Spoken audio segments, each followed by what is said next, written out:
About naman po sa Leviathan. Sobrang interesting nito. Yung Leviathan po ay isang sea monster. And nasa Bible po yan.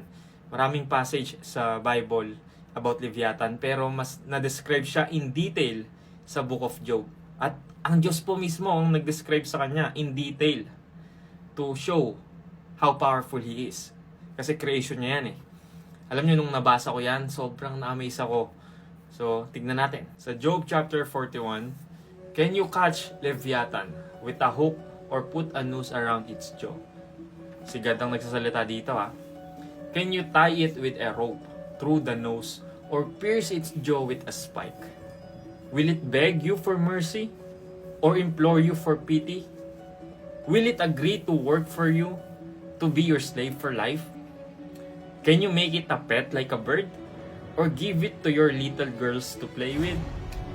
Will merchants try to buy it to sell it in their shops? Will its hide be hurt by spears, or its head by a harpoon? If you lay a hand on it, you will certainly remember the battle that follows. You won't try that again. No, it is useless to try to capture it. Ganun kalakas yung Leviathan. The hunter who attempts it will be knocked down. And since no one dares to disturb it, who then can stand up to me? Grabe. Who has given me anything that I need to pay back?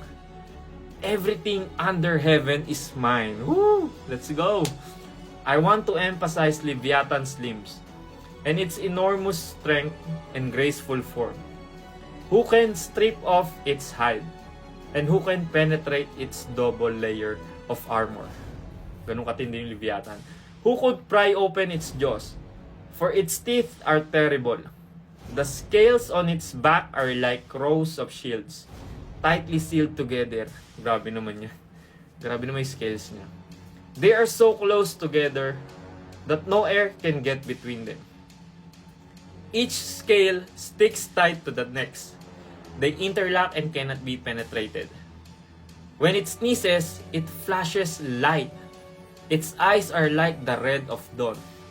What? Lightning leaps from its mouth. Flames of fire flash out. So bumubuga ng apoy. Tindi na itong creature na to. Smoke streams from its nostrils. Umuusok yung ilong. Parang dragon siya, no? Like steam from a pot heated over burning rushes. Its breath wound kindle coals. For flames shoot from its mouth. Ayan, no? For flames shoot from its mouth. So bumubuga talaga ng apoy. The tremendous strength in Leviathan's neck strikes terror wherever it goes. Its flesh is hard and firm and cannot be penetrated. Its heart is hard as rock. Ganun katigas yung puso, bato. Hard as a millstone. When it rises, the mighty are afraid, gripped by terror. No sword can stop it. So matigas, makapal lang ano yan, yung balat niya. No spear, dart, or javelin. Iron is nothing but straw to that creature. Grabe! Yung bakal parang straw lang. And bronze is like rotten wood. Arrows cannot make it flee. Stones shot from a sling are like bits of grass. Clubs are like a blade of grass. And it laughs at the swish of javelins. Its belly is covered with scales as sharp as glass.